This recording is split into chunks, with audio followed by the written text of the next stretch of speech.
todos y bienvenidos a un nuevo episodio de su podcast favorito en donde hablamos de distintas teorías psicológicas y cómo se hacen presentes en el nivel inicial. En este episodio en específico con Juliana, mi compañera, vamos a hablar sobre cómo las emociones se hacen presentes en el jardín y cómo influyen en la enseñanza. El día de hoy vamos a hablar de tres en específico que ya estuvimos viendo en episodios anteriores, las cuales son el conductismo, teorías cognitivas y el psicoanálisis. Para empezar, Juliana nos va a presentar la primera situación y luego nosotros vamos a ir analizando, analizando con las distintas teorías psicológicas. Situación 1. La señora Bruna llama a los chicos desde uno de los ángulos del salón. «Es la hora del cuento», exclamó Renata. Los demás chicos siguen rápidamente a Renata y se sientan en un círculo cerca de la maestra. «Hoy vamos a hablar de un cuento que ya conocemos», dice la maestra. «Los tres cerditos y el lobo. ¿Se acuerdan de ese cuento? Yo se los leí la semana pasada». Todos los chicos se sientan. Yuri levanta la mano y avisa. «La semana pasada falté porque estaba enfermo». La señora Bruna sonríe y le dice a Yuri que se quede tranquilo, que ya se va a acordar. Los invita a cerrar los ojos y pensar en cómo eran las casitas de los cerditos. Quiero que me vayan imaginando las cosas de las que vamos hablando, porque después haremos una actividad. Primero recordaremos que en el cerdito pequeño hizo una casita con paja, el cerdito mediano la hizo con tablas y el cerdito mayor la hizo con ladrillos.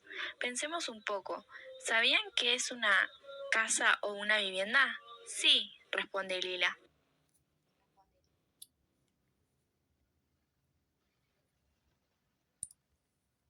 Sí, responde Lila. Es un lugar en el cual vivir. Muy bien, responde la señora Bruna. Esta semana nos toca hacer una cartelera para el jardín sobre el derecho de los niños a una vivienda digna. Pensemos que cuando los cerditos estaban en esas casitas que no eran seguras, corrían muchos riesgos. Por eso, todos los niños tienen derecho a tener un techo en el cual crecer cuidados y felices. Ahora vamos a hacer algunos dibujos para la cartelera. Levanta el brazo y, apuntando arriba, exclama: «Los primeros que terminen los cuelgo bien arriba para que los vean todos». Desde el conductismo entendemos que las emociones se aprenden por asociación, ¿verdad? A través de los premios o de los castigos. En esta situación, cuando la seño elogia la participación o dice que colgará los dibujos más arriba, está usando un refuerzo positivo. Esto motiva a los niños, como por ejemplo Renata, a acercarse con entusiasmo. Yuri, en cambio, que podría haberse sentido mal por haber faltado, es contenida por la docente y eso evita que se genere una emoción que sea negativa por haber faltado. Psicología cognitiva. La teoría cognitiva dice que las emociones dependen de cómo interpretamos lo que pasa. Yuri al principio se siente fuera de lugar, pero la seño le cambia esa percepción al incluirlo. También, pedir que cierre los ojos y use la imaginación ayuda a conectar ideas previas, generar interés y activar emociones positivas.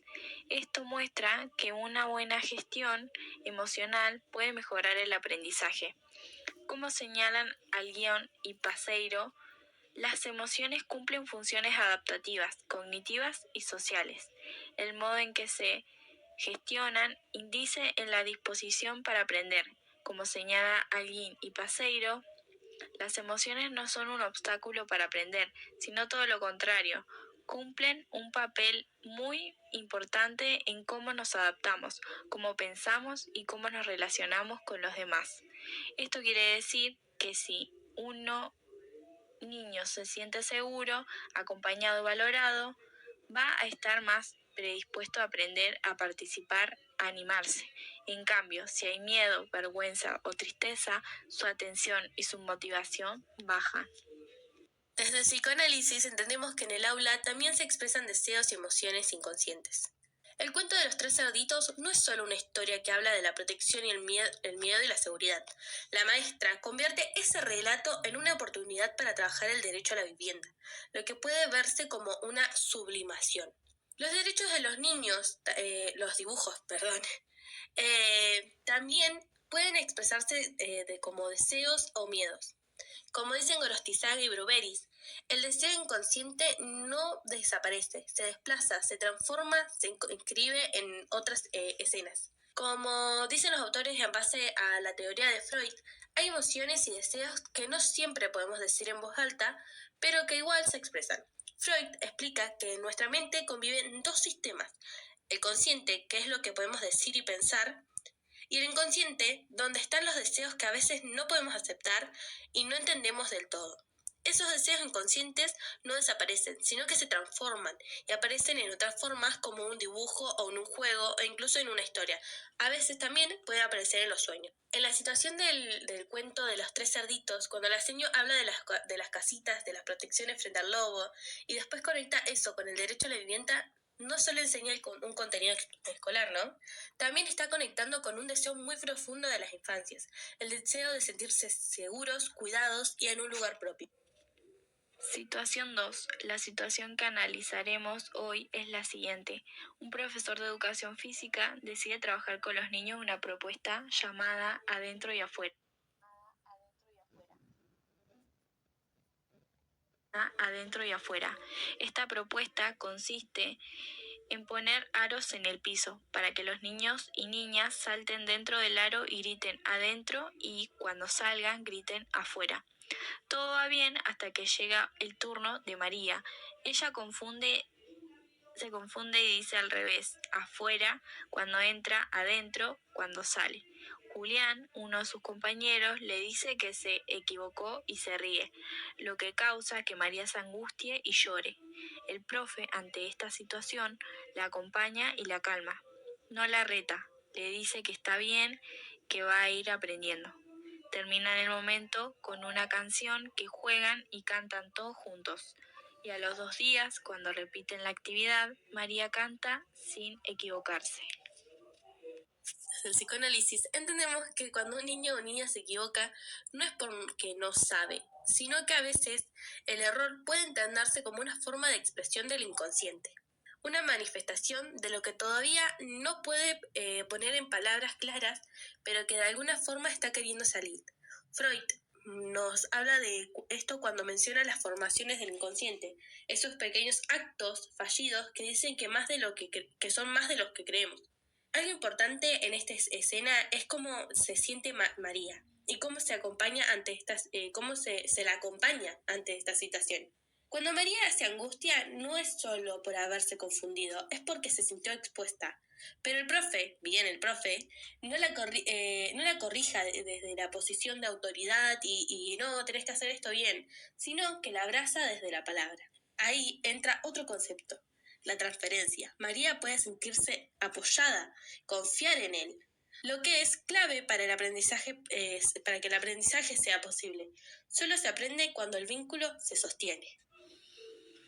Conductismo y teorías cognitivas. También podemos mirar esta escena desde otras teorías como el conductismo y la cognitiva. La verdad que hay mucho para decir, porque sabemos que las emociones influyen directamente en el aprendizaje. Si una experiencia se vive con angustia, con vergüenza o con burla, es probable que el conocimiento no quede registrado o que quede asociado a una emoción negativa. Estas situaciones nos demuestran que las emociones no son algo que aparecen de vez en cuando, sino que están presentes todo el tiempo en el aula.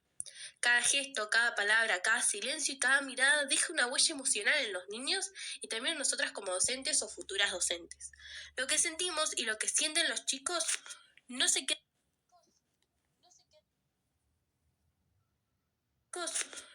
queda fuera del aprendizaje como si fuera algo que no importa, sino que forma parte. Una consigna puede entusiasmar o asustar. Un olvido puede ser solo eso o algo más. Una propuesta creativa puede ser una puerta para expresarse, para imaginar, para sentirse bien seguros. Por eso, como futuras docentes en el nivel inicial, no solo tenemos que saber planificar y evaluar, sino también tenemos que registrar las emociones, acompañar a lo que las infancias sienten, cuidar lo que se dice y sostener cuando algo se desborda. Para enseñar no es solo transmitir contenido, sino que es vincular con las personas, con las mini personas, que también sienten. Y de hecho, los niños sienten mucho más que nosotros.